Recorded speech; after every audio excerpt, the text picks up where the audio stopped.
छत्रपती शिवाजी महाराज यांची जयंती संपूर्ण महाराष्ट्रात मोठ्या उत्साहात साजरी होत असताना शिर्डीमध्ये श्रीराम प्रतिष्ठानच्या वतीनं एक स्तुत्य आणि आदर्श उपक्रम राबवण्यात आला।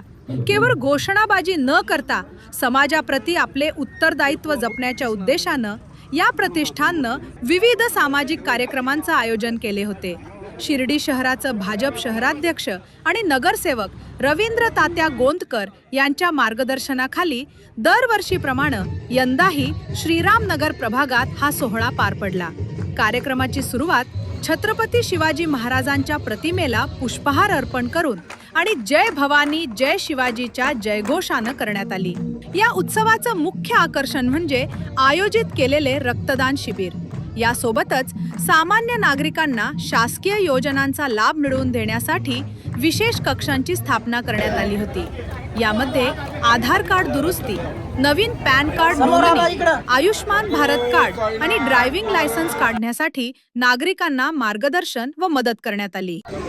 खऱ्या अर्थानं छत्रपती शिवाजी महाराजांची जयंती ही डोक्यावर घेऊन नसती करायची तर डोक्यात घेऊन करायची असती।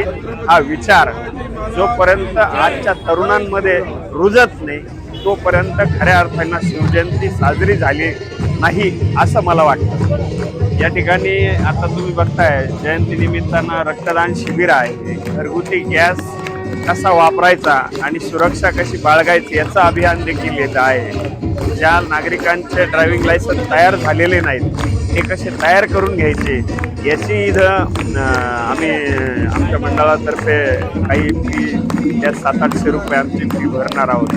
त्याच्यानंतर आधार कार्ड नोंदणी नव्याने असेल किंवा दुरुस्ती असेल, तसेच पॅन कार्ड नोंदणी असेल किंवा आयुष्यमान भारत कार्डाची नोंदणी असेल, ज्या समाजोपयोगी गोष्टी आहेत त्या आमच्या मंडळाच्या वतीनं आम्ही करण्याचं मानस धरतो आणि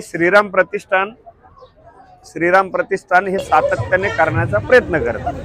गेल्या 2011 वर्षापासून आम्ही शिवजयंती साजरी करतो आणि शिवजयंती साजरी करीत असताना आम्हाला असं लक्षात आलं त्या तरुणांमध्ये छत्रपती शिवाजी महाराज आणि छत्रपती संभाजी महाराज यांच्याविषयी जनजागृती कमी प्रमाणात आहे, लोकांचा अभ्यास कमी आहे। म्हणून आम्ही नव्याने उपक्रम 2013-14 सुरू केला का शिवजयंती करीत असताना दरवर्षी एका गड किल्ल्यांना तरुणांना घेऊन जायचं, त्या ठिकाणी मार्गदर्शक लावायचा आणि त्या गडाचा इतिहास हा त्या लोकांना सांगायचा, समजवायचा। 450 लोक आज या ठिकाणी आम्ही गड किल्ल्याला आज संध्याकाळी जाणार आहोत। यावेळेस आम्ही सज्जनगडाला जाणार आहोत। याच्या अगोदर आम्ही वारंवार ज्या गडांना महाराजांचा इतिहास आहे, ज्या गडांना संभाजी महाराजांचा इतिहास आहे, अशाच ठिकाणी तरुणांना नेतो, जेणेकरून तरुणांचा अभ्यास देखील होतो आणि तरुणांना जीवन जगण्यासाठी जे हुरूप पाहिजे, जी ऊर्जा पाहिजे ती या निमित्तानं आम्ही निर्माण करण्याचा प्रयत्न करतो।